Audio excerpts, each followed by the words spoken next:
We all know the arts is broad and far-reaching. What is one transformational shift candidates can advocate for in the arts? Jonathan Young.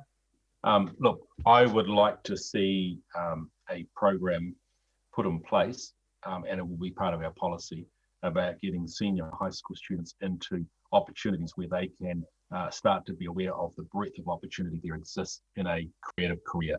A few years ago, when I sat down and talked, I had instituted and run a similar program here in my city of New Plymouth for senior students around careers, but I think we need to do that for creative careers. What they found out in their own research, that the creative sector in terms of employment, now this is all pre-COVID, so it might have changed, but the creative sector in terms of employment was 3 times faster than the ordinary economy. And I think there's some huge opportunities for young people in particular. I'd like to see that opened up. Chloe Swarbrick, I'll ask you the same question. What's one transformational shift candidates can advocate for in the arts? Transformational means radically changing the way that we currently approach things. So I think it's the same thread that I've kind of been advocating for this whole way through this debate so far. It is that long-term strategy, but more than just kind of being a review, because we've seen a number of reviews, not just from this government, but from past governments. You know, I'll use, for sake of a less controversial example than others that are presently on the table, the likes of the reviews on MMP, and on things like lowering the threshold. Those things sit on the shelves despite being recommended by the experts.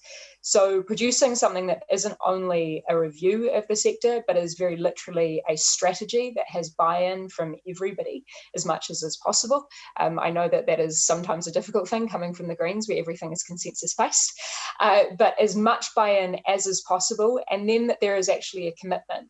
So based on, you know, my limited, but a whole lot more than I had 3 years ago, experience inside parliaments and the kind of vote structure of our budgets, there is actually the opportunity here to create a long-term strategy and the deployment of funding for a longer period of time than, for example, you know, we typically do on a year-on-year basis. And we've seen this, for example, in the mental health space with the PECI pilot, which has a dedicated funding for 3 to 4 years or so.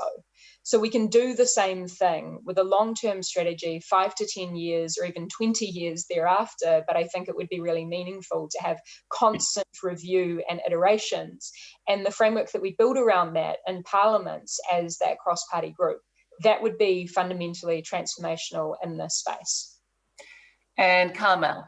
I've never thought that transformation can come about from one action, so it might take a little bit of time. I will say too, working with the arts sector, even trying to pull together just a strategy for Pacific Arts festivals across the country was challenging. We got there, but an overarching one for the whole sector would be very challenging, I think, given the difference across the arts. But what I will say is, if I had to choose a couple of things or that can be encapsulated in one that I think is transformational, it's the investment in careers in the arts, letting our communities know that actually there is a pathway to working in the arts. There are wonderful role models who have done it. We've announced already that we will heavily extend the Creatives in Schools program as part of that, not only providing jobs for the artists, but also allowing them to have access to our young people so they can inspire them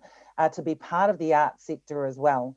And on top of that, as I said, you know, that new lens on what careers places like the Ministry for Social Development focus on, working with people to get into and reinstating things like PACE. So actually letting our people know that they can have a livable career in the arts and live their passion. And whilst doing that, inspire others to do the same thing, I think is very important.